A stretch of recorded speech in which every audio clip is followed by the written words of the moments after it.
asked for it.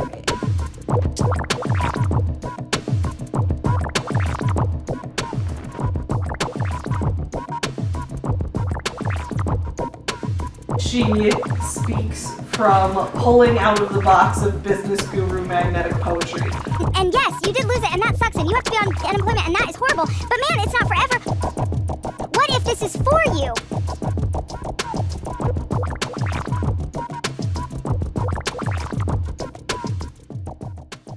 I got this mug that says Boss Babe on it. Shout out to my mom for getting me this Boss Babe mug for Christmas so I can be a powerful boss babe building my empire while I drink my coffee.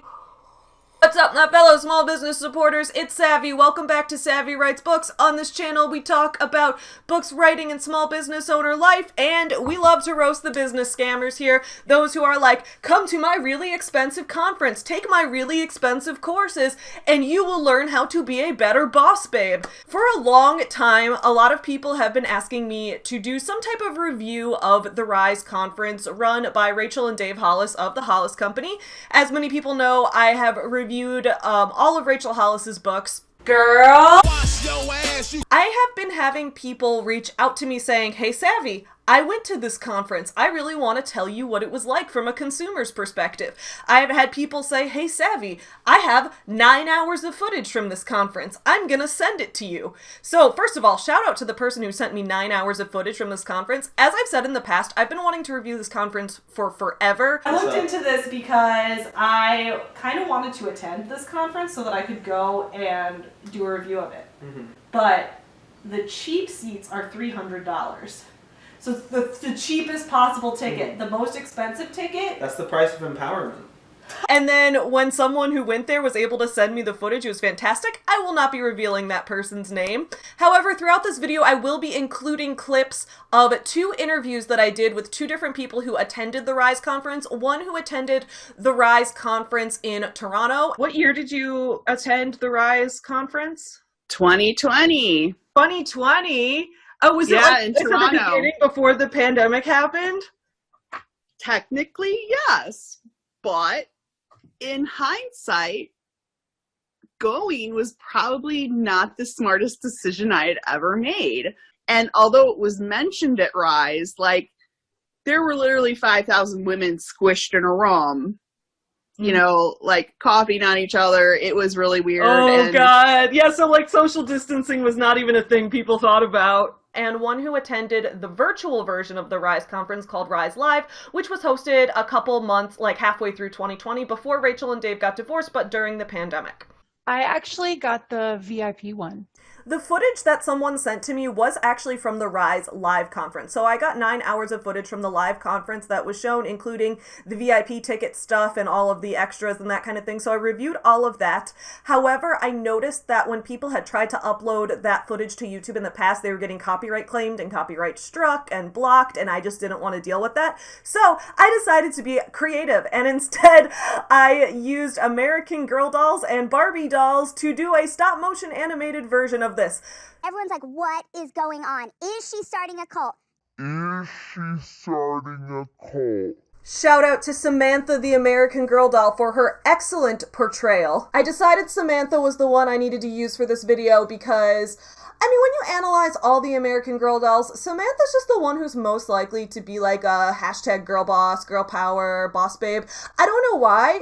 She just gives off that vibe, and that's no shade at Samantha. I love Samantha. She's cool. I appreciate her early 20th century work in the suffragette movement. So the footage that I ended up reanimating was Rise Live footage. So it's from the virtual version of the conference, which I thought was interesting because since the conference was virtual and it was still charging decent prices, significantly less than the in-person conference, but still pretty hefty prices for something online, I was like, I really want to see if this is going to be worth it. Now, let me be clear about something before we get too deep into it. Quick disclaimer, I understand the need for the virtual conference. I understand, Samantha understands, we all understand why a company might need to adapt in this way.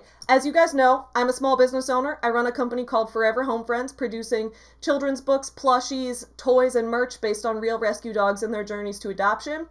And My main mode of making money throughout my entire career since I started that business was through events, conventions, craft fairs, festivals, all of that kind of stuff. Selling directly to customers, getting customers, meeting them one-on-one and all of that. So when the pandemic hit and when things were locked down and large gatherings and in-person events and conventions and everything were canceled, that took a toll on me. My specialty was in-person connection, getting to talk to customers one-on-one. How am I going to convey that now when I don't have the ability to do that anymore? So to an extent, I am proud of what the Hollis company was able to do by adapting this conference to something virtual. I hosted a virtual small business expo back in November. I'll link it up in the cards.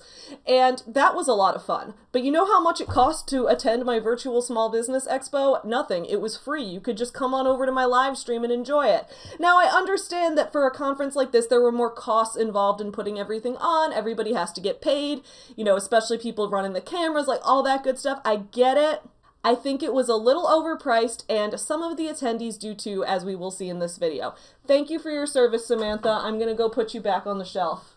So I'm not opposed to a virtual conference as a whole, but the questions I wanted to ask myself when I viewed this footage, when I reviewed everything, and when I interviewed people was, were the prices worth it? Did you gain anything that you couldn't have gained somewhere else for cheaper or for free?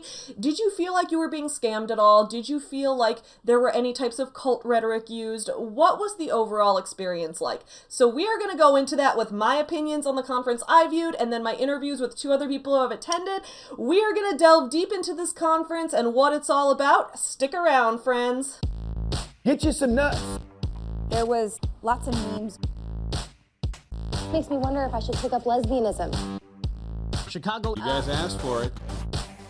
Hey everyone, if you're new here, please don't forget to subscribe because every Monday and Friday at 11 a.m. Central, I put out new videos about books, writing, and small business owner life, and every Wednesday at 9 p.m. Central, I host the Author Sleepover, which is a live stream where we get together and have a slumber party and get some writing and stuff done. It's really fun, so make sure you come to that. Now, before I go too deep into criticizing this conference, I wanted to talk about some of the good stuff real quick. One section of this conference that I actually found a little bit useful was the VIP lunchtime Q&A.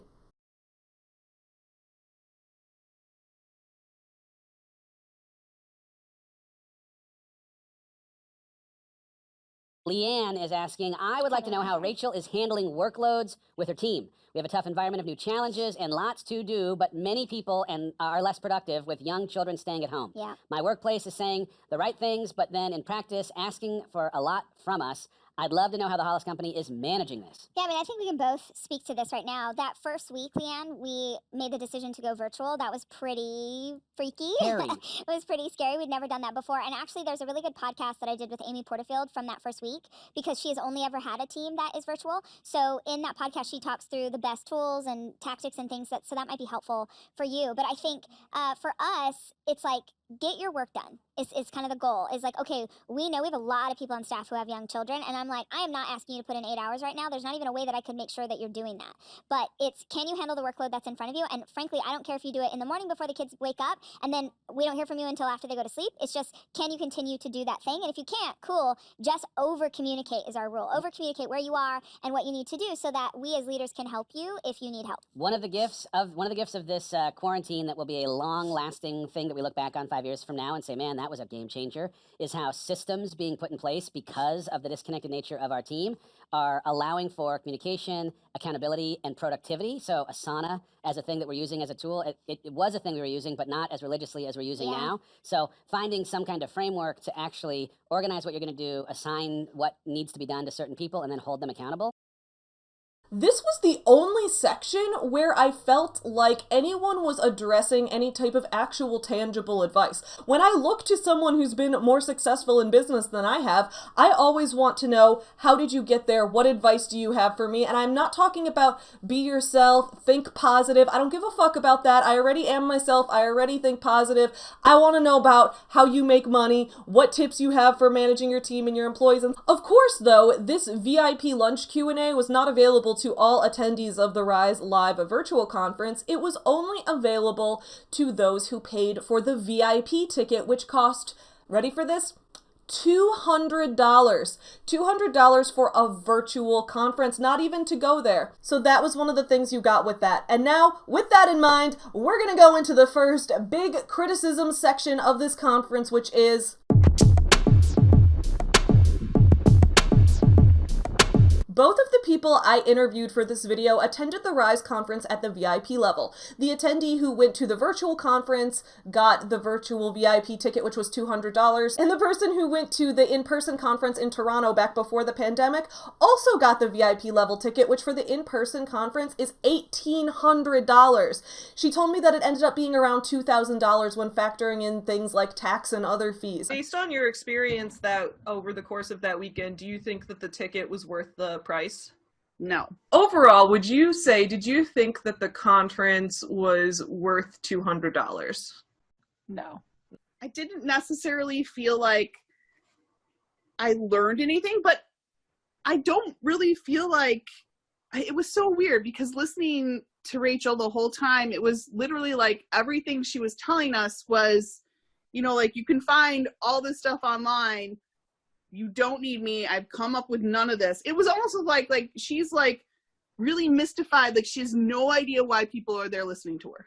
Both of them mentioned that one of the benefits that came with this price point was that they got a swag bag. And let's not forget about those great swag bags they give us full of free toys. Oh, yes. Funny story? I had to take a dump in my swag bag. So you can take a dump so that if you're sitting at the conference and you're just so empowered that you don't want to get up to go to the bathroom, you have a swag bag and you can just take a dump. You're right empowered there. to take a dump. Now, my first thought with the swag bag was like, is this just a bag full of excess merchandise? Or like, were these things cool? Were these things worth it? And from what I gathered, the swag bag was kind of a bullshit incentive. What was in the swag bag? Okay, so there was a mug, a bunch of like little cards with feel-good quotes on them. Yeah. I could choose courage and that kind of thing. Okay. And a bunch of pencils that weren't sharpened that I don't have a sharpener for. But, That's a strange assortment, and some but okay. pens. It was a little weird, but it was okay. I always wonder, is it like just the excess merchandise, or like, I don't know. Yeah. It's kind of what it sounds like. It's like, here's some pencils, here's some positive quotes on a card. Yeah. It was like, well, we're probably not going to sell this, so like we'll give it to the VIP people. You mentioned, so you got like the big VIP ticket package. You got like the expensive ass one. Tell me, like, what was that like? What did it include? And I went balls out. I was like, if I'm going to this thing, I'm going to go balls out. Yeah. Because it was my 40th birthday. Yeah. Really, all it included was, of course, like, I think the first, like, 4 or 5 rows or maybe 10 rows or something. You got nice seats. There was a special party on Friday with, like, appetizers and drinks, which doesn't appeal to me because I'm actually allergic to dairy. So all of the appetizers I can't eat anyways. Oh, that sucks. So like, yeah, like it didn't appeal, but like in a meeting people, hey, how you doing? People watching type of, I can do that. Like, that's fine. Yeah. And then, so there was a party beforehand that was VIP access only. We got a bag of crap, and it was nice crap, but it's still crap. It's curated, like you say, bag. Yeah, like you say, curated perfection. This was a bag of curated 27 to 45-year-old bullshit. Like, what was it? It was like weird face cream stuff that like I had never heard of. Oh, that that's came weird. in velvet bags. And like, and here's the thing is that obviously this thing was not, attended majority wise by Canadians. Like, people are flying. And even if you are a Canadian and you're flying all the way in from Vancouver, you gotta fly. Right. So you just gave me a bag of shit that I don't want. Now you gotta take it on a plane. Yeah. And like, the skincare is impossible because if I don't want to check a bag, what the fuck am I gonna do with it? None of it's under 2 ounces. I wonder, was it like face creams that maybe like her friends' companies? Yes, it was something? exactly like that. Yes, I get a big sense that this was my buddies. However, regardless of whether the swag bag was good or whether the prices were too high, if you got good advice, that would be worth it. If you had a positive and life-changing experience that was worth the money, the price wouldn't be that big of a deal, right? Well, that leads us to the next part of this video.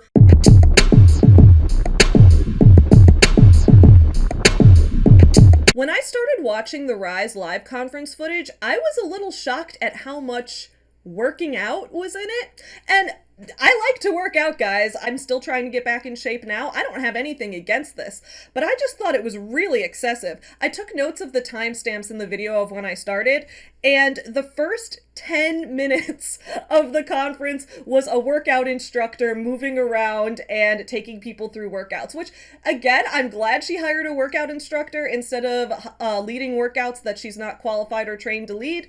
But still, it just seemed like a long introduction with, okay, we've got 10 minutes of working out at the beginning. At one point, the guy who was leading the workout told us that we should all jump up like we were in church and yell hallelujah, which was where I started to think, this seems a little cult-like. So, if you're going to commit to going all in and being your real self in this space today, I want you to say, yes, I can. This is where people are like, what's going on with that girl, Rachel? What is the deal? People are jumping up and down and they're going crazy and they're doing whatever. And everyone's like, what is going on? Is she starting a cult? Is she starting a cult? Maybe don't treat your personal development conference like a religion. That seems like that's a problem. Anyway, the workout segments weren't just like a one-time thing. Throughout the conference, this man was interspersed doing workouts at long stretches of time, and then throughout each of Rachel's speeches, she would count down 5, 4, 3, 2, 1, and then go into a dance, and everyone had to jump up and down and move around and things like that. Now, I'm not against movement as a way to get yourself energized. I like to energize myself with movement. I think a lot of people do, and I think it works for a lot of people. That's not what I have a problem with. I have a problem with how much time is devoted to solely moving your body, and how a lot of people have cited that as a way to kind of get your endorphins up so you're more susceptible to listening to what people have to say. So I'm not sure exactly what that was all about. But beyond the reason for it, the fact stands, these workouts were not accessible to everyone. Now, when I do workout videos, when I try to teach myself dance moves, I always find a workout video, and this is most workout videos I can find on the internet, almost everyone does it, where at least one person in the video is doing a modified version. So that might be someone working out sitting down in a chair for someone who maybe can't stand or can't walk. Or there might be someone doing the workout in a lower impact version for someone who might be overcoming an injury, or just someone who's completely new to that type of workout. For me personally, I have scoliosis, so I need to be very careful with how I exercise my back and how I exercise my core so that I strengthen it enough to hold up my twisted spine, but so that I don't work it too hard to the point where my back swells up on one side and I'm leaning over and I can't walk and I have to lay down on the heating pad all day. So accessible workouts for a variety of skill levels, a variety of body types, a variety of abilities is necessary. And most fitness instructors would agree with that, but Rachel did not show any type of modified version or easier version. It was basically just, you've got to do this workout. And there was a lot of lip service paid to like, we want this to be for all ability levels. We want this to be for everybody, no matter what your body is going through right now. We don't want this to be something where you're required to do this. But from what I heard, participants did feel a little pressured. You know, the overall message of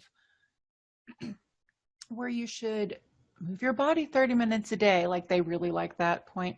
Like the basic ideas are good. Yeah, we probably should move our bodies more. Okay. But if you're someone like me who's had, you know, a bunch of surgeries and moving my body the way you are really pushing me to move my body, it like I tried it, I got sick. So like that was. She liked to jump around a lot and then claim like, oh, do whatever you can with your ability level, but it's like you're not really showing any options outside I felt super shamed, and it was virtual. And oh so my I God, can't that's imagine, terrible! Like, being there, because I'd be like, oh, well, okay, I'm here, I'm jumping. Like, I popped so much scar tissue. It was terrible. Oh no, I'm so sorry.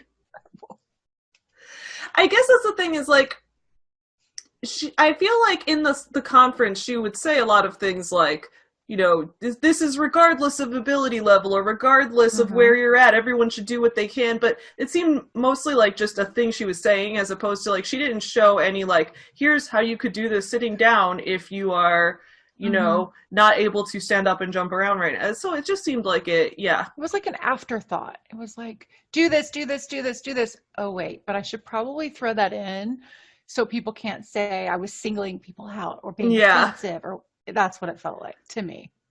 Well, that's awful that you felt like pain from it. That's horrible. It was not a good experience, no. I downloaded the app and I used it for a few days, and it was the worst app ever. The workout app? Yes. Yeah, I was so confused why they made a workout app when they're, like, I know they involved fitness instructors for the app, but I'm like, I like the 5 to Thrive, and I've kind of, like, implemented that in my own way. Like, I mean, I do, you know, but it was nothing that I didn't know. Like, it was nothing that like sparked interest, but like I thought, like, I liked some of the speakers, and some of the other speakers did like guided walks or whatever, and I like to listen to people while I walk or do yoga or whatever. But I don't know, the one guy who was I think he was a football player, and like what I didn't expect was it to be a total ripoff where like they turned the walk into 20 minutes by having him clipped into it telling this story, and then awkward twinkle music that makes me have to pee. Like, in between his bouts of the story. You would think that he would just kind of give a story for the whole 20 minutes. Otherwise, like, you're if like, it's a 5-minute story, it's still a good story. Somebody's still going to go walk for 5 minutes. Yeah, but don't, exactly. like, put twinkle music in between it and try to pretend it's a 20-minute story. Like, that I app thought honestly the story sounded was horrible. going to be epic. Like, I was waiting for some damn Lord of the Rings, like, you know, and so I got rid of it because I was like, this is not what I'm paying, whatever I was paying for in a month. I was like, this is stupid.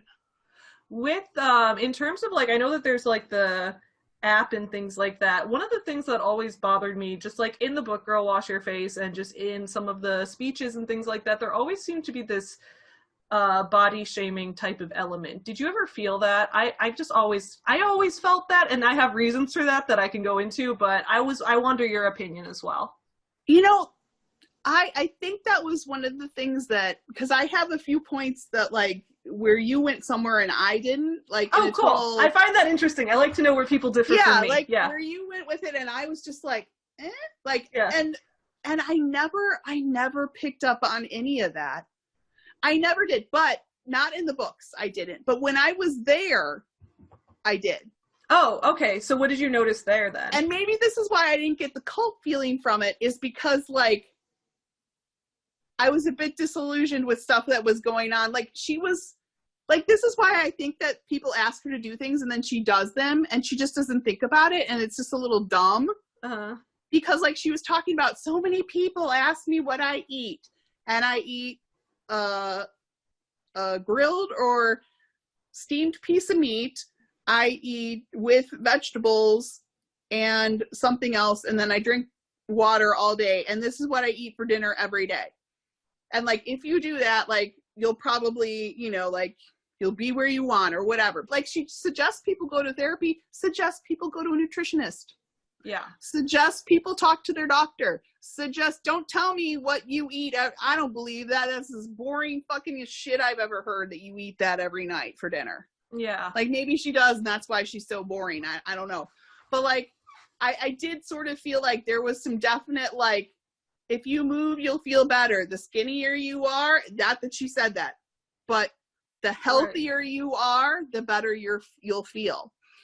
And it was kind of weird for me because there were a lot of people there that were ill.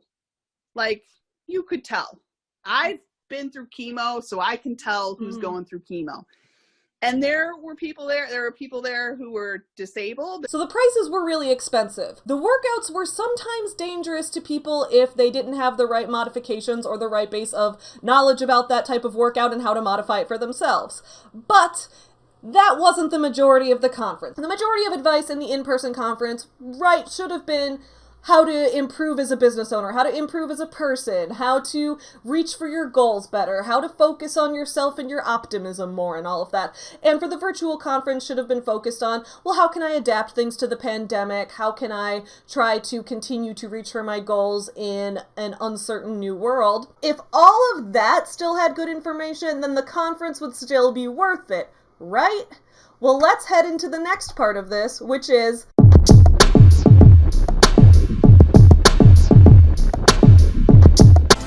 You get to decide right now, today, that life is either happening to you or life is happening for you. Here is the magic. I want you to challenge yourself to take the thing that you're afraid of and flip it. So let's say, what if I lose my job? Okay, let's go there. If that happens, what if you use the opportunity, and I know it sucks, you would have to be on unemployment, but what if you use that time to write the book you've always wanted to write?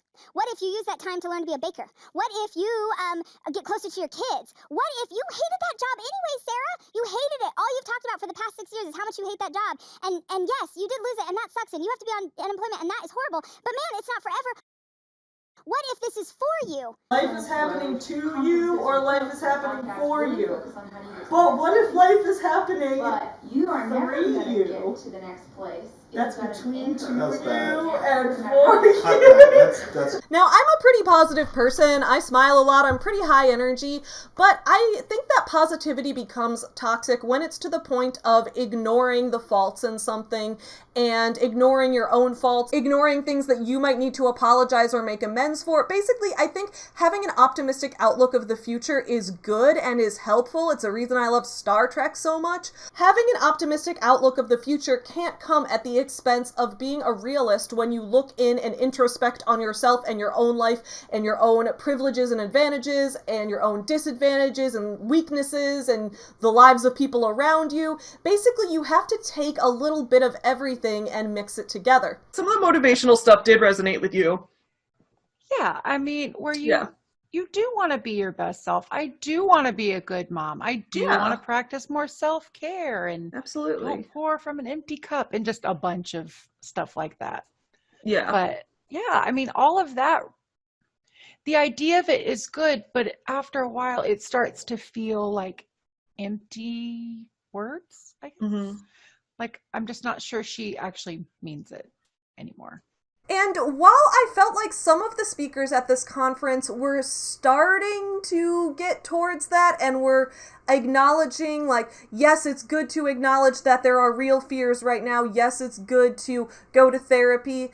It was almost just an afterthought in favor of keeping the growth mindset and keeping the positive thinking mindset. At one point during the conference, Rachel said this. Because I have been through trauma and because I have lived through really hard seasons, I know that we're going to get through this.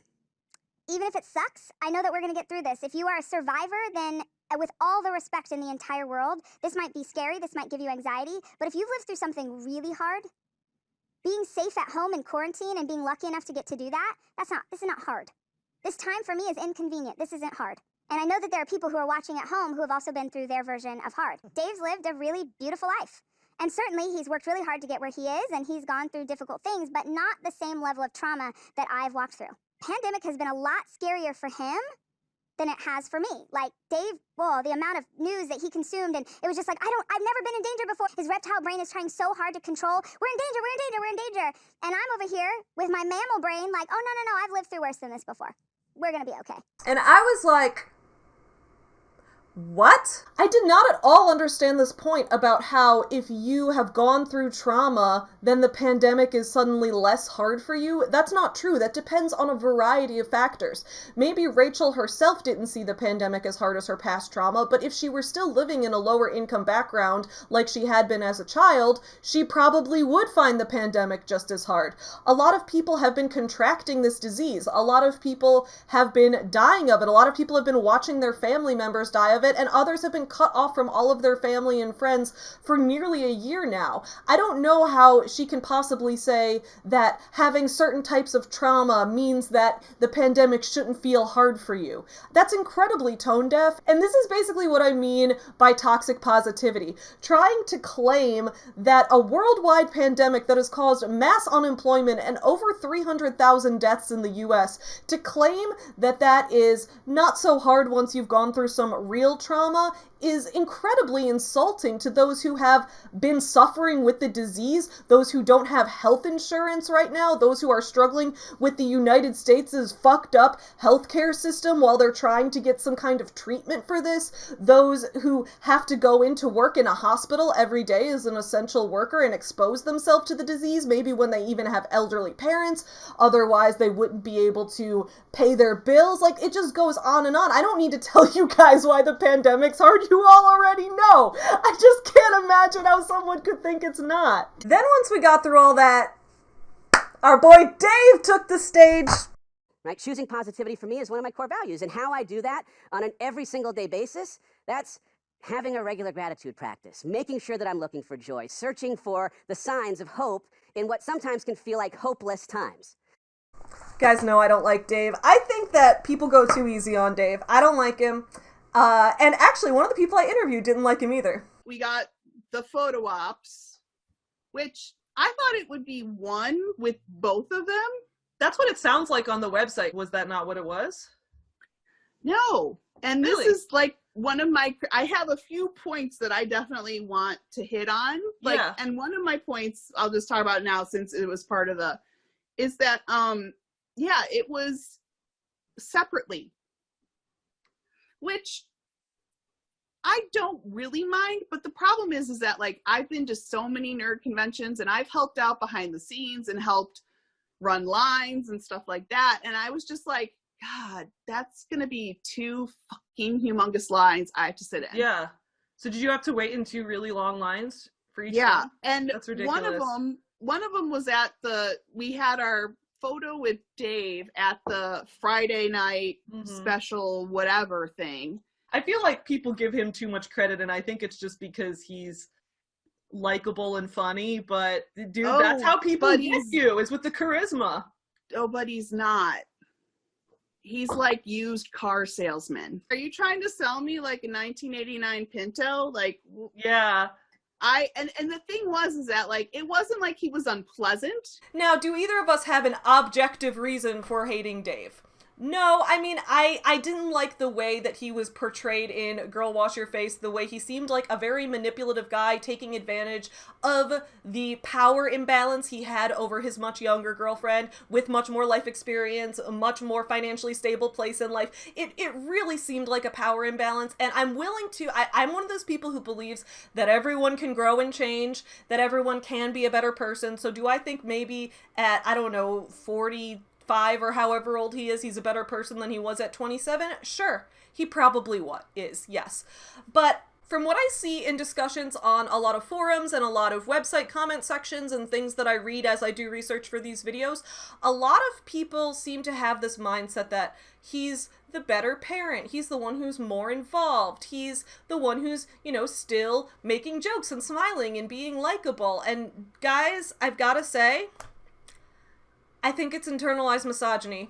I just do. And I might be wrong on that. If you think that he's still cool or whatever, and that Rachel's the bad guy and Dave's cool or whatever, if you think that, like, you're allowed to think what you want. If you truly believe you don't have internalized misogyny and you're thinking that for some other reason, I can't read your mind, it's cool. But to me, a lot of it really comes off that way. So I would just ask you to take a minute and ask yourself, do I have any unconscious bias about the fact that as she is a woman, I expect the woman to be more involved in her children's life? Because I think there is even a subconscious thought that a lot of people have where they see a dad with his kids and are automatically like, oh my God, what a good dad. But you see a mom look away from her kids for a second and you're like, oh my God, what a terrible mom. Because a lot of people have this like bias that they don't even know about, where they think that the mom's responsibility is to raise the kids and that kind of thing. I'm not saying anyone's thinking that. It just comes off that way to me. Dads get a lot of credit for doing almost nothing. So I would just say,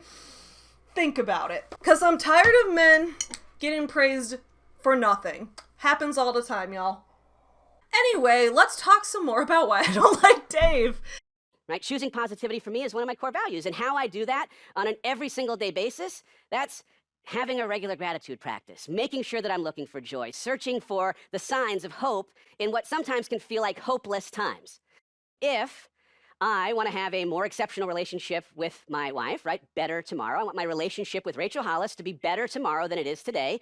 Then my calendar better be a reflection of that decision. My commitment to intimacy better be a reflection of it. Some participants at the conference saw the toxic positivity and disliked it. Others didn't really have a problem with the level of positive thinking. One of the people I interviewed who attended the in-person conference actually found the positive message of Choose Joy to be motivational and liked it. I think I never felt like she was trying to say that you should be able to choose joy yourself out of like serious depressive episodes. Oh, okay. Or like she made it super crystal clear that like, you know, we all need help sometimes. Mm-hmm. Like we all need help, and we all, you know, she's like, I go to therapy. She's like, you know, she's like, we can't, you know, it just, I don't know what exactly. And actually one of the things I purchased at the convention was a We Choose Joy shirt. Mm-hmm. Because I've always sort of had this, and I know I didn't start this idea, but when I was going through chemo, I don't know if maybe it's, did you ever see Pollyanna? No, I've heard about it. I haven't seen it though, no. Okay, so it's really old, crazy Disney movie. You gotta get another one that my kids would watch and be like, ah, you know, like just horrendous. But like Pollyanna plays the glad game. Yeah. So, you know, she picks one thing a day or whatever to, you know, that makes her happy and makes her glad, whatever. And she teaches this to a lot of the people in the village, and, you know, like they love her and blah, blah, blah. So when I was going through chemo, I was like, well, I am so fucking depressed. I'm going to play the glad game, and I'm going to be Pollyanna, and I will find one thing in every day that makes me laugh my ass off. Mm-hmm. Or it makes me happy or whatever. And I'm telling you, on my worst day, like I don't remember a lot because I was kind of drugged, but I remember that I just shaved my head. Well, actually, technically Eric shaved my head for me. And he was at work and I was home alone, and I thought I saw a dude in the house. And I took both my dogs and I came upstairs, and we were hiding under the bed. And I called Eric at work and I was like, I saw a guy, he's in the house, he's bald, like he's scaring me. And Eric, with all the love in his heart, was like, baby, we just shaved your head. Do you remember shaving your head yesterday? He's like, did you walk past a mirror maybe and not recognize yourself? And I'm like, I'm looking at the dogs, and neither dog has gone nuts. And I'm like, did mommy see herself? I'm like talking to the dogs at this point. I'm like, did mommy see herself? So I kind of like creep back down the stairs, and I'm like, where was I when I saw this guy? And like, I'm tracing my steps, and I'm like, I was right here. And I'm like looking straight in the mirror, and I'm like, damn it. I was like, yeah, baby, I saw myself in the mirror and got scared. And like, I choose to look at that as a joyful moment because like, it was pretty freaking hilarious. Like it was pretty hilarious. And, so I try to have that philosophy, you know, of choosing joy. And I will say, I'm really appreciative that I heard her side of this, and I'm really glad to know that that message has been helpful to some people. When I first heard that message, to me it came across as dismissive of mental health. However, when she heard this message, she took it completely the opposite way. So I guess that just comes down to the fact that different types of advice are going to work for different people, and also that you have to take everything in context. I thought we had a really good discussion about this piece, because it showed how someone who sees something from the outside might misinterpret something that looks different in context. So I don't have a problem with the choose joy message. I do think it was a little bit over-applied, especially to things like, we're choosing joy in our divorce. Like, that seemed a little bit much. However, I understand that that message has been helpful for people, and I like to find the positive things in certain situations when I can, so I get it. I get it, and I think that is totally valid. However, we also both agreed that that type of message is not worth that type of price for a conference. So on to some of the more specific things that Dave said. If you are the smartest person in your circle, you need a new circle. If you are the most ambitious person in your circle, you need a new circle. If you're the person who has the most faith in your circle, you need a new circle. If you are the most confident person in your circle, you need a new circle. At one point, he talked about how if you're the smartest person in the room, you're in the wrong room. Now, that's a quote that you hear all the time. I don't even know who it's first attributed to because it's been resaid so many times over the years and decades and maybe centuries. I don't know. I don't have a problem with this quote on the surface. I think that this quote is true. However, I think the context he was using this quote in was a little bit dangerous. So let me explain a little bit. I've done videos in the past where I've talked about how I live my life by, if you're the smartest person in the room, you're in the wrong room. When I say that, I mean I live my professional life by that. Like, if I'm going to an expo for small business owners, I don't want to constantly spend my entire time around other people who are new in business. I would love to spend my time around people who are more experienced so that I can talk to them and learn from them. I constantly want to surround myself with people who have more knowledge in my field and who can impart that knowledge upon me and can challenge my preconceived notions and all of that. I think that is incredibly important. However, that should not apply to every single piece of your life. If you are the smartest person in your family, that's fine. You should still spend time with your family.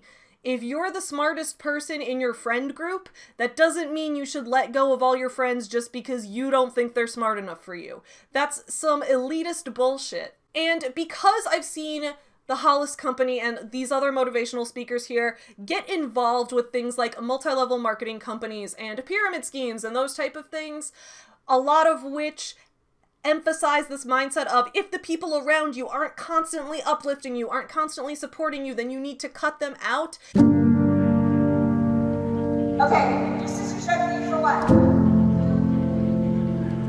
For doing this business. Anyone have someone in their life who's close to them who's judging you? And why do you care? You love her. Does she love you?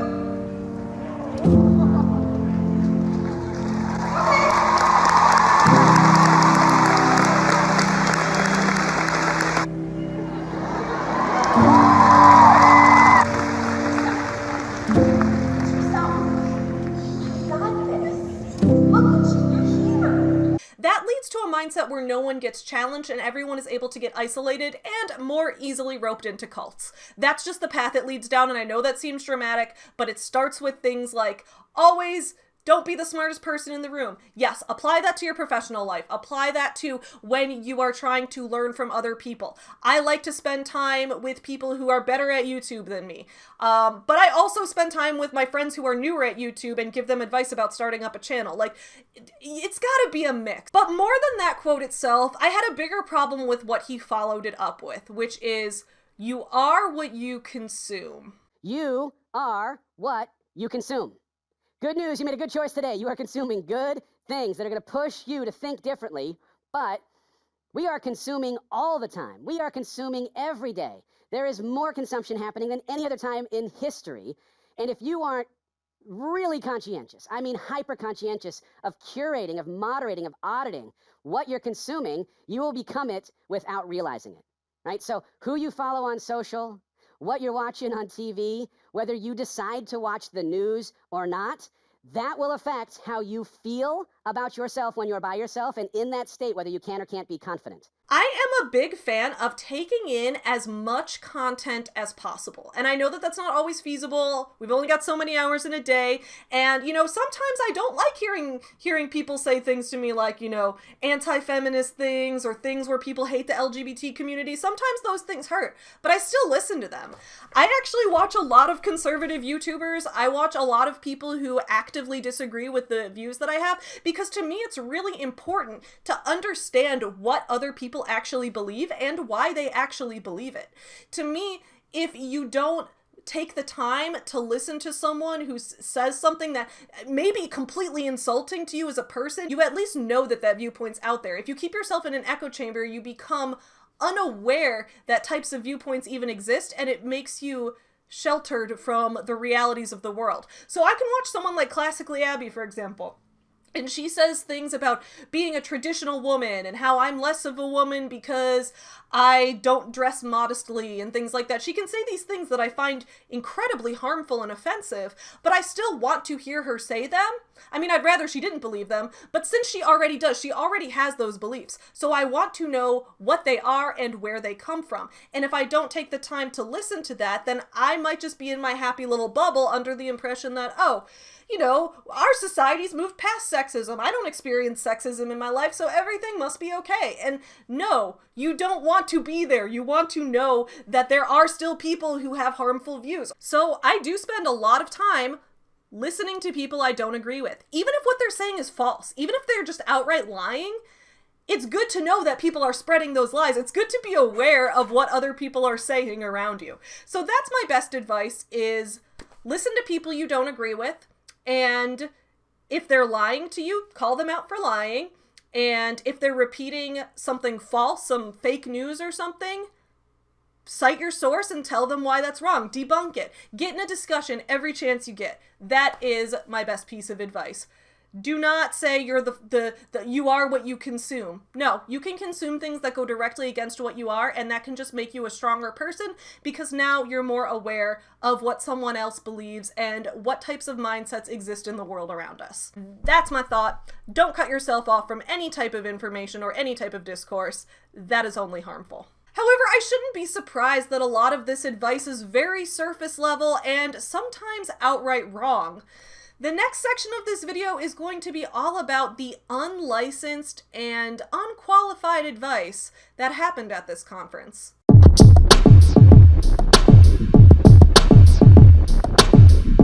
We'll start with the obvious bit. Rachel and Dave have tried to be masquerading as marriage therapists. They've outright admitted that they don't have qualifications. We're throwing a couples conference. We're having a couples conference! Yes, we are. Rise together. Rise Stay together. with me. Rise together. Because you're rising Rise together. Rise together. Their marriage conference cost like over $1,700, and that was not including hotel or airfare or any of that. So this was expensive. This was not an easy conference to pay for or to go to. What you're thinking is, oh, I didn't know that you guys were like you were counselors or therapists, that you had special training in order to guide other couples. We don't. We don't have that ability. But they've thrown conferences. They've acted like it's totally fine to, you know, give people marriage advice and hold themselves up as the ideal marriage to aspire to. And then they got divorced. They're always talking about how in love they are. Oh, my boo, no, my boo. I don't have a friend like that. And then they get divorced, and then they get divorced, and then they get divorced, and then they get divorced, and then they get divorced. I'm not judging you for getting divorced.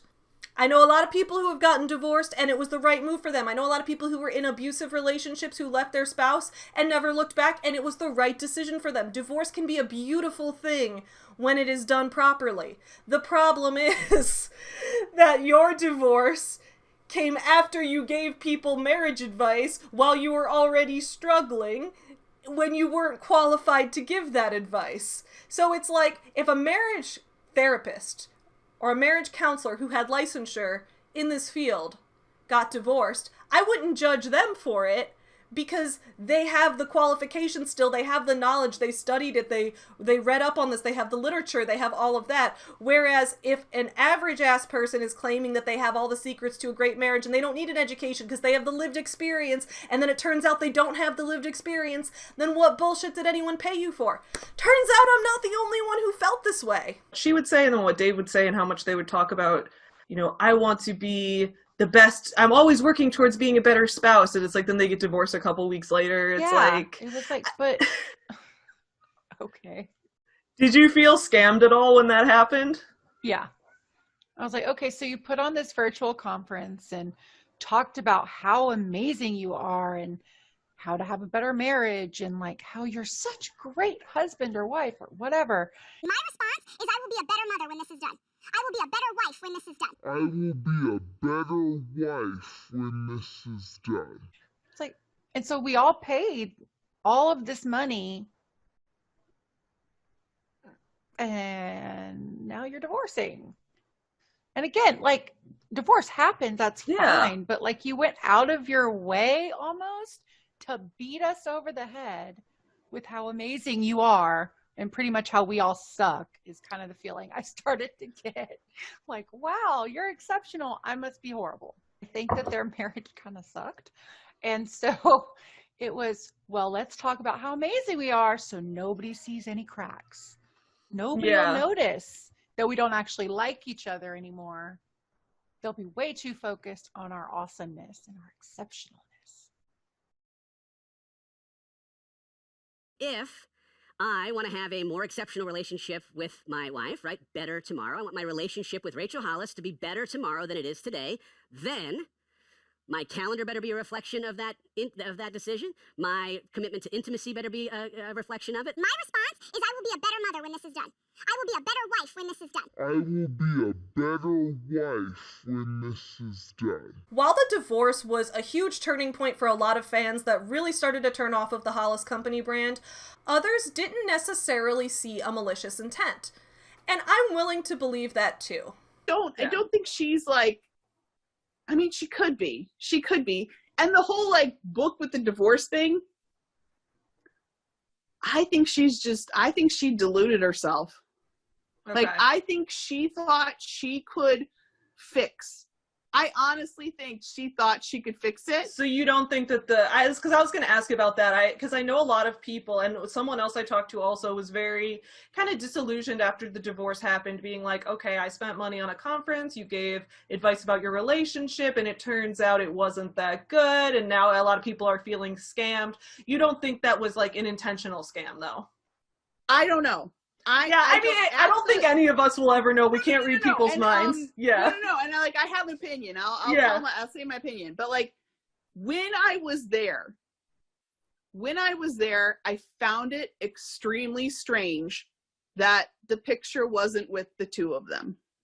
Yeah. Okay. That's fair. Looking back, and when the book came out and her whole announcement about like, give us, let us be here, which really, did I think you were Superwoman? I didn't. Have all the human moments you need. Right. Like, wow, like you were not Jesus to me. And this is the thing too, is that like, I think some people have a misunderstanding. Like a lot of people treat a motivational speaker or a business coach like they're a religious figure, and that's where it gets creepy. Or thinking like these parasocial relationships, like, and expecting more. I think it snapped. Mm-hmm. I don't really think it was maliciously done. I do think that, maybe they should have thought better about doing the marriage thing, but I'm not going to take marriage advice from anybody because my own marriage is strange. And mine too.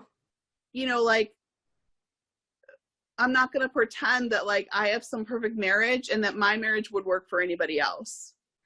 But I don't think it was malicious bamboozling. I really think like she thinks that she could fix it. Okay, like, so you think it was more, because I sometimes wonder that it's like that shit.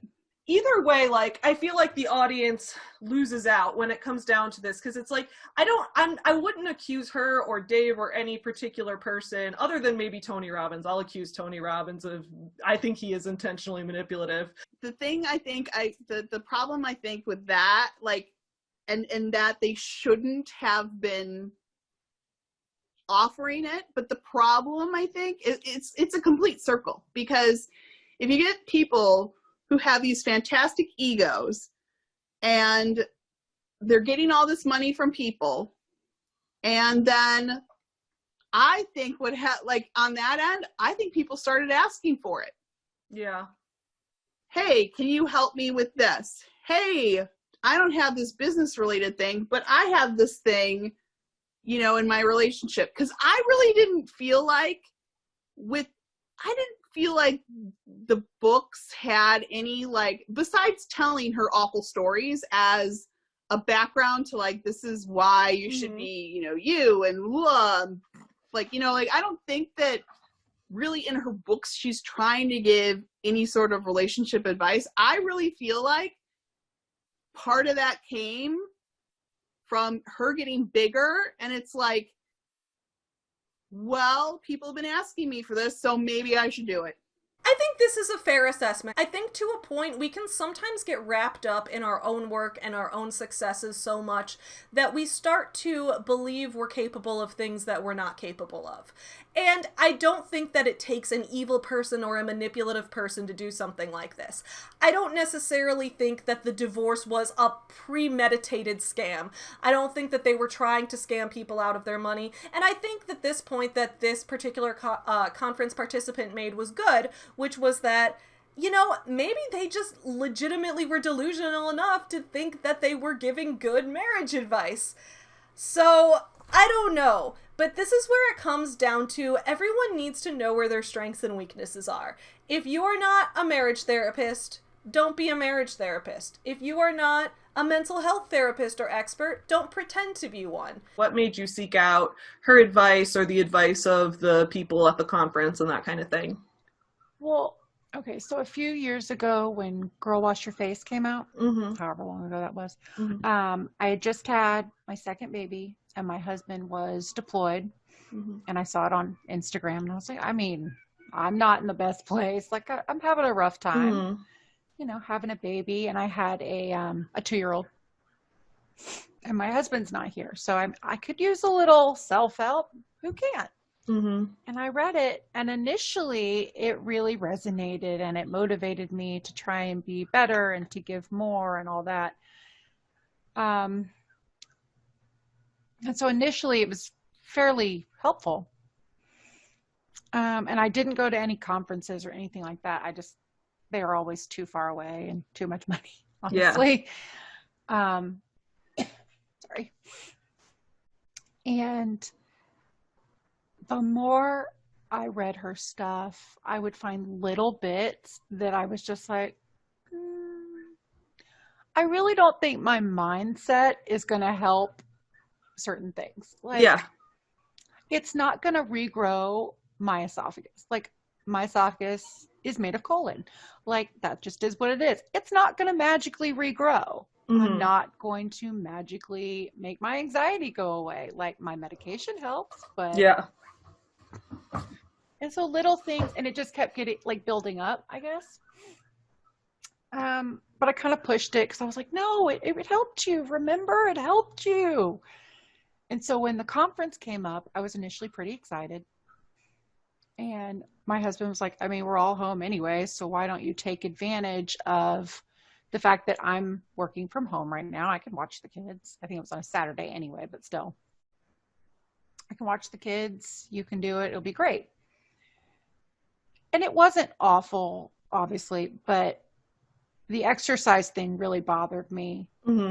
Just because I ended up getting so sick after, like popping scar tissue and irritating my lungs really bad. And it was just not a fun experience. You see so much unlicensed advice. If you are not a psychologist or a neurosurgeon, then don't try to educate me about the brain. So this is your brain. If you are a doctor, please don't at me later. I for sure am not going to say all this right. I love that line where Rachel just goes, if you're a doctor, don't at me. Why didn't you just have a doctor come on stage? Like, you had guests at this conference. Why didn't you do a virtual thing where you could do a Zoom call with the doctor and have the doctor explain this?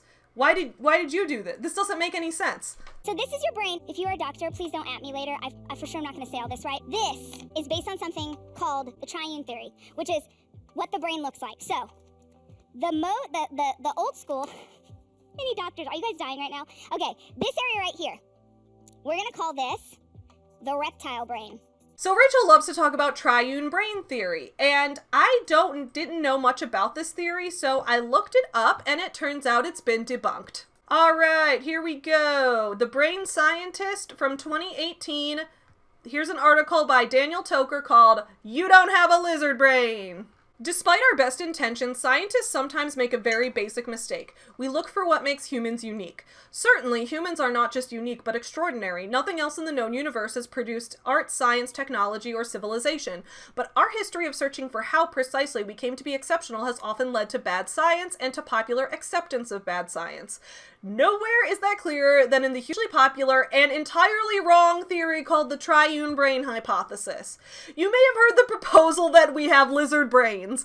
The triune brain hypothesis, developed by the neuroscientist Paul MacLean between the 1960s and 1990s and widely popularized by the astronomer Carl Sagan, asserts that we have a lizard brain under our mammal brain and that our mammal brain is itself under our primate and human brain. Under this hypothesis, brain evolution is an additive process. New layers of brain tissue emerge on top of old layers, leading to a tenuous but effective coexistence between the old brain and new brain.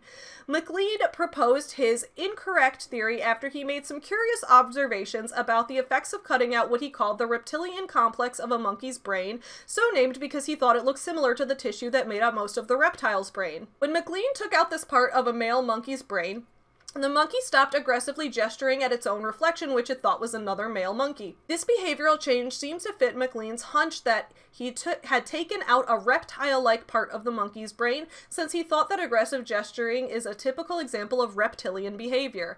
It is unclear why cutting out this part of the monkey's brain made the monkey stop showing aggressive displays, but this brain area, more commonly called the globus pallidus, is known to be involved in an enormous variety of processes. Also, to my knowledge, MacLean's original observations have not been replicated. What's more, MacLean's claim about the prominence of the globus pallidus in the reptilian brain is false. It forms just one part of the reptile's brains, exactly as it does in the monkey brain. Beyond these loose observations, MacLean argued that we might have a lizard brain inside of our brain. In other words, he thought that we never got rid of the reptilian brain we inherited from our reptile ancestors, but instead evolved new brain structures on top of our old reptile brain. Based on these shaky foundations, together with other loose observations regarding what he considered to be uniquely mammalian behavior, MacLean went on to develop a full-blown theory of human brain evolution. The theory held that inside our brains there is a primitive reptilian complex which is surrounded by an old mammalian structure called the limbic system, which is itself surrounded by a new mammalian structure called the neocortex. The neocortex was, MacLean asserted, the crowning jewel of brain evolution, the structure, in other words, which made humans and perhaps other intelligent mammals unique. Over the last few decades, MacLean's theory has become part of the cultural zeitgeist. Clickbait articles bashing the basic lizard brain psychology of an opponent political group appear on mainstream news websites. Articles with headlines like "Your Lizard Brain" and "Don't Listen to Your Lizard Brain" get featured on Psychology Today, a magazine whose sales have soared to the top 10 in the nation. The triune brain theory has even been featured prominently in a blog article on Scientific American, an award-winning and massively popular science magazine. Except perhaps for the popular clickbait, these are all publications that make an honest and serious attempt to get the scientific facts right. And this popularity can't just be pinned on major media. I've seen the triune brain theory pop up in college psychology textbooks, and a search for triune brain on Twitter yields a litany of casual references to the idea that we have a lizard brain. But MacLean's triune brain theory is completely wrong, and neuroscientists have known it's wrong for decades. The theory is wrong for a simple reason. Our brains aren't fundamentally different from those of reptiles or even from those of fish. Every mammal has a neocortex, not just the really intelligent ones, and all vertebrates, including reptiles, birds, amphibians, and fish, have analogs of a cortex. In fact, the very idea that new brain structures emerge on top of old ones is fundamentally at odds with how evolution usually works. Biological structures are typically just modified versions of older structures. For example, the mammalian neocortex isn't a completely new structure like MacLean thought. but instead is a modification of the reptilian cortex. As evolutionary neuroscientist Terence Deacon explains, adding on is almost certainly not the way the brain has evolved. Instead, the same structures have become modified in different ways in different lineages. The fact is illustrated in this image. Okay, so looks like the lizard brain thing is not real. Here's another article real quick from this year, from 2020. So this one's from 2018, this one's from 2020, called Debunking the Plaintiff's Reptile Theory, Why Science Says the Triune Brain Model is Wrong. So over here it calls it the pseudoscientific premise of the triune brain. Talks about how the triune brain model has been debunked and is no longer part of current neuroscience orthodoxy.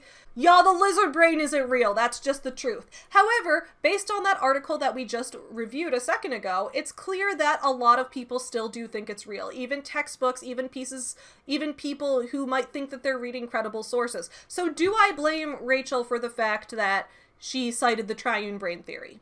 No, because I am giving her the benefit of the doubt. I think that she genuinely does believe that it's true. I don't think she was intentionally lying about this. However, what I blame her for is not bringing a doctor onto the show. If she wanted to talk about the brain and how things affect the brain and talk about psychology and give advice on how psychologically we should make it through the pandemic, why didn't she bring a real psychologist onto the conference? Why didn't she set up a call with one? That's what I don't get. When she talks to experts and brings other people onto the show, those experts are usually other business coaches. So it doesn't make sense why she wouldn't go to someone who is an expert in a particular scientific field, unless she is just trying to curate something that creates the idea that all of her business-esque theories are correct, which I wouldn't put past her, but I'm still giving her the benefit of the doubt that maybe she didn't think she was lying. But still, if you want to talk about the brain, don't say, "Don't at me, doctors." Instead, just call up a doctor and ask them to be on for 20 minutes. Why not? The majority of this conference featured Rachel and Dave speaking multiple times. However, they did have a bunch of guest speakers as well, who were a lot of the same guest speakers that they have at the Rise conferences that they host in person. Now, most people didn't get a whole lot out of the guest speakers. Okay, so at the conference, she had a group of other speakers as well. What did you think of the other speakers and presenters and what they had to say? So a lot of them were kind of unmemorable. I'll give my opinion on what I saw of the guest speakers in the virtual conference real quick.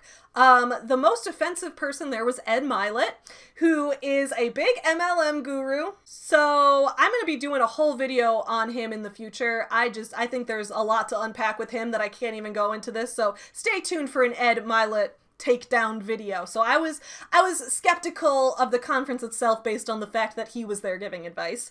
The one person that I liked of the guest speakers was Donald Miller. However, I wish that he had been instructed to talk about different things. So Donald Miller is very popular as a marketing professional for the way he uses stories and the way that we attach ourselves to stories to sell a product or to promote a brand. I am very in favor of that. I love how I can, as a writer, create a story in a universe around my brand, especially since as a writer, my brand is stories, right? So I liked that concept and I wanted to learn from him about what he saw as the way that we can use those stories and how he brainstorms those stories and how he tries to emotionally connect with an audience or consumer. However, that's not what he talked about. They didn't have him talk about marketing at all. Instead, he talked about story as a way to analyze our own lives. Like, what does it mean for you to play the hero role in your life? What does it mean for you to play the villain role in your life? And it was like, this is so basic. I didn't like it at all. Donald Miller, when he talked about storytelling, and I was like, but I want to hear more about his storytelling and marketing, because that's his specialty. So right. He was just talking about storytelling and breaking down the basics of here's a hero, here's a villain, here's whatever. It's like, okay, great. This is what we learned in English class in 5th grade. Yeah. It felt very high school to me, freshman year. I'm like, didn't I say that? So kind of felt like they were just re-saying things that I'd heard them all say. Well, not necessarily every speaker, but definitely Rachel and Dave and Britt Barron and I just felt like I'd read it somewhere before, or I'd heard it before. It didn't seem new and groundbreaking or anything. Y'all remember how in the documentary Made for More, there was a post-credit scene? You start wondering. Oh my god. Listening to podcasts and you start on your own personal growth journey. You were made for more, Sick of exo her Rachel. kitchen. Yeah, It's a Rachel's whiteboard. kitchen. Yeah. Wait, we're in the credits. Wait, are we gonna get a post-credit scene? Are there 30 minutes of post Tyler, I think we're gonna get a post-credit scene. You better stick around for my post-credit scene. It's coming after the credits. This video is brought to you by my Patreon supporters. Thank you guys so much for supporting this channel. I'm working on a few videos right now that are going to be a little more controversial and include a little more themes that might not be suitable for advertisers, not in like a graphic violence kind of way or anything, but I'm just going to be talking about some things that are more controversial and more in-depth, and I'm worried about getting demonetized for things, so that's just why I want to say an extra huge thank you to everyone who has joined my Patreon page, to everyone who has supported this channel in every way. Thank you to all of you guys. Please check out my small business, Forever Home Friends, linked in the description below. You can check out my merch as well. I appreciate everything, guys. You're the best. I'll see you again on Monday and in the post-credit scene. But in the meantime, don't forget to support small businesses. Happy Friday! We talked about Star Trek yet, but we should at some point. I have a tattoo in Klingon. Nice. What does it say? Kapla. Ah, okay, yeah. Yeah. I thought about something like that. Yeah, I got it to symbolize like my success going into my last year of grad school. Like, I'm gonna stay focused. I'm gonna have like Klingon like what's the word? I don't know. Ambition. Ambition. Yeah. Honor. All of that. Yeah. Through the pain sticks of like reading yet another dissertation or whatever. Yeah. No, you know what? And I've always loved the Klingons. I think they're so love the fun. Klingons. They're I think one of the most interesting and well-developed alien races. And I gotta tell you, Christopher Lloyd, no one could have played a Klingon better. Like, So, dude, that's funny, because, okay, so I also have a Back to the Future tattoo, so I guess I have tattoos for 2 Christopher Lloyd movies in a way. But no, dude, he was fantastic. And have you ever watched any of the, like, linguistics videos where they break down how the Klingon language is structured? And they talk about, like, how some of the structural rules for the Klingon language came from the fact that Christopher Lloyd couldn't pronounce things right, but the schedule was on a tight production schedule, and they couldn't do another take. So the guy who was like developing the linguistic structure was like, all right, I'll just work it in. It will just keep the take the way you have it because most of the audience won't notice. That's awesome. That's not, but like, I think that he was just like, I don't know, like quintessential, like, put him on screen. I mean, like, yeah, I love him. Shoots the dude for like, you know, just like right off the bat. I'm one of those people that's like, if straight boys can tell me that Die Hard's their favorite Christmas movie, then Search for Spock can be my favorite 80s rom-com, and there's nothing you can say about it. That's how I see the world. Okay, but I really did prefer Kirsten Alley as Saavik. I don't know. She was good. I did like her. Yeah, I did. She was good. I think the problem was that nobody knew the backstory, that the character originally was supposed to be half Vulcan, half Romulan. Right. So like everybody bitched at her about crying, but crying would have been perfectly normal for a Romulan. Exactly. Yeah. So like, you get it. I felt really, not that I didn't like Robin Curtis. I loved Robin Curtis, and I mean, if Kirsten Alley is gonna bitch for more money, well, yeah, then you don't hire her. It's Star Trek. It's not like right. Star Trek has always been a little low budget, and that's just part of its charm. That's why I hate when J.J. Abrams walked in and was like, "I'm gonna make this a big budget blockbuster looking like Star Wars." I'm like, "Fuck off with that, dude." I was not a fan. I think that the only thing that I was a fan of was the casting, which I don't know if the casting was good. I don't know if he had as much of a hand in it as I thought he would. And I mean, I love that there was no Shatner. Shatner can't. Oh, like, dude, I love William Shatner. That way, I love him. Although I was very upset about Benedict Cumberbatch as Khan, because I'm like, dude, Khan was frozen in 1993 before your supposed timeline divergence. So how is Khan going to reappear as Benedict Cumberbatch? He should look exactly the same. You should have cast someone that looked like original Khan. There's no excuse for this, dude. Yeah, I didn't. Yeah, Khan. No, it was like, okay, like, Sherlock, really? Dude, I'm gonna include our whole Star Trek discussion in the video. Like, I'm gonna do like a little outtakes at the end of the video, put our whole Star Trek discussion in there because this is beautiful. Like, I just don't like. I don't know. Like, the reboots were what they were. I mean, you can't go back. You can't. Whatever. I thought that. Just pretend they're not real. I thought that they were cast appropriately, and I can forget about them because they fucked with the timeline. So that's fine. Yeah, and the same way that I can write a fan fiction that fucks with the timeline and it's equally canon as J.J. Abrams' stupid fan fiction. There you go. I think that the more issue I have is not with the reboots. I have the issue with how Voyager was received. Yeah, I have Voyager's great. I like Voyager. Huge issues. Like, I love Voyager. I think, what's her face? Who plays Janeway? I forget her name. Kate Mulgrew? Kate Mulgrew, yeah. Okay, so I was at a convention once, and I saw her, and the only person that, at that time, they could get Shatner to behave on in, like, at a convention setting was her, because she wouldn't take any of his bullshit. Dude, she's great. I love her. Oh, God, I love her. And I loved her in Orange is the New Black. Oh, she was fantastic in Orange is the New Black. I was God, and then I would, like, if I alternate watching them, then when you watch Voyager, I'm like, wait, she almost sounds unnatural without the Russian accent now, because I'm like, I got so used to you speaking in the Russian accent, and now you're speaking, like, in, like, an American-ish accent. Yeah. Like, I mean... Oh, I was just so mad, though, because it was like, about her hair, and her what, and her dit, and I'm like, no. I was like, that's Star Trek. Like, it's hard to be bald, and, like, no one cares about it. Yeah. Why does she need a man, like, why does she need a man bun? Like, I don't get it. No. Yeah, dude, Star Trek is just a beautifully hopeful outlook on the future, and that's why I love it. You can, like, tell within the first 2 minutes of whether or not I'm going to be able to talk Star Trek with you, or whether I'm just going to have to pretend I don't like it, and, like, because you would suck the joy out of it. Like, people who want to compare and contrast Star Trek and Star Wars, I'm like... Yeah, no, they're totally different. They're not even, like, the same genre. One's a Greek mythology, like, trilogy story. Yeah. And one's Wagon Train in space. Like, you can't... They're completely different. Like, just because they're both, like, under the larger sci-fi umbrella, and they both have the word star in them, no, they're not even close to similar. Like, and people who are like, you can't like both, and I'm like, the hell I can't. That's really stupid. Double on you. Like, I'll have to send you pictures of my husband and I when we did a cosplay as Troy and Riker. Back when I had really long hair, I dyed it all black and went as Deanna Troi, and he already kind of looks like Commander Riker because he's got, like, brown hair and a beard, so it was great, dude. We looked just like them. Everyone was stopping us like, whoa, I want to take your picture. It was awesome. That's nice. You gotta do those things. That's fun. It was so fun.